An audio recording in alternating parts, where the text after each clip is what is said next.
ఆయనది పగ, ఈయనది దగ, ఈయనది బగ. వగే గాని నీపై పగ లేని దానా అని బాటసారి సినిమాలో భానుమతి పాడుతున్నారు. ఓ బాటసారి నన్ను మరవకోయని.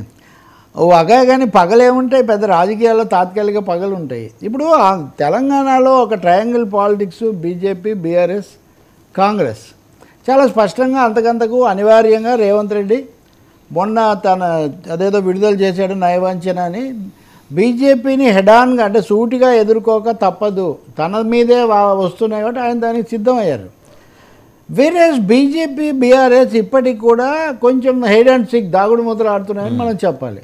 వాళ్ళు మేము కలవమంటారు కానీ రేవంత్ రెడ్డి ప్రభుత్వం పడిపోతుంది అంటారు. ఈరోజు కూడా మీరు పత్రికల్లో చూస్తే కిషన్ రెడ్డి ప్రకటన మీరు చూస్తారు, మేము కూల్చాం కానీ ప్రభుత్వం ఉండదు. ఎలా ఉంటుంది? ఎవరు కూల్చకుండా ఎందుకు పడిపోతుంది?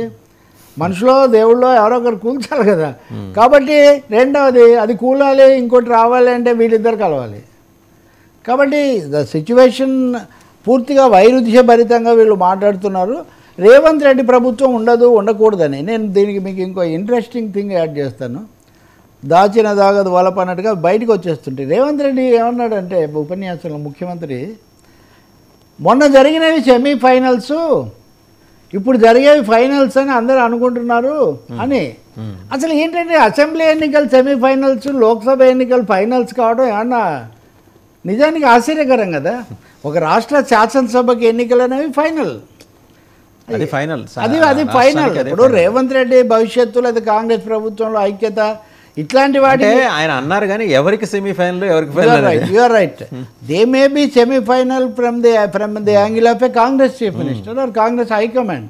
వాళ్ళు వ్యక్తిగతంగా కావచ్చు కానీ కాన్స్టిట్యూషనల్ ఆర్డర్ ఆఫ్ థింగ్స్ ప్రకారం చూసినా, లేదు ప్రజల ఓటింగ్ దాన్ని బట్టి చూసినా అదే వన్స్ ఫర్ ఫైనల్గా వాళ్ళు కాంగ్రెస్కు తీర్పు ఇచ్చారు. అది నిలబెట్టుకోవడం వాళ్ళ మీద ఆధారపడి ఉంటుంది తప్ప దానికోసం ఇంకొకటి అసలు ఈ వాదనే కనుక ఒప్పుకుంటే మోదీ గారి ఒకే దేశం ఒకే ఎన్నిక దానికి వెళ్ళినట్టు అవుతుంది. ఇందాక చంద్రబాబు అన్న ఇంటర్వ్యూలో చంద్రబాబు అది కావాలన్నాడు చాలా ఆశ్చర్యకరంగా. ఫెడరల్ పార్టీ ఒకే దేశం ఒకే ఎన్నిక అభిప్రాయం అప్పుడు చెప్పాను, వైట్ అస్టానిషింగ్ అని చెప్పాడు అప్పుడు. ఇప్పుడు కూడా మా అభిప్రాయం అదే, అది ఉండాలి. అప్పుడే ఇదంతా అసలు భారతదేశం పెద్దది, రాష్ట్రాలు ఇవన్నీ చాలా మాట్లాడారు అనుకోండి. కాబట్టి చాలా విచిత్రమైన క్లిష్టమైన అంశాలు కలగలిపి మాట్లాడుతున్నట్టు కనిపిస్తుంది.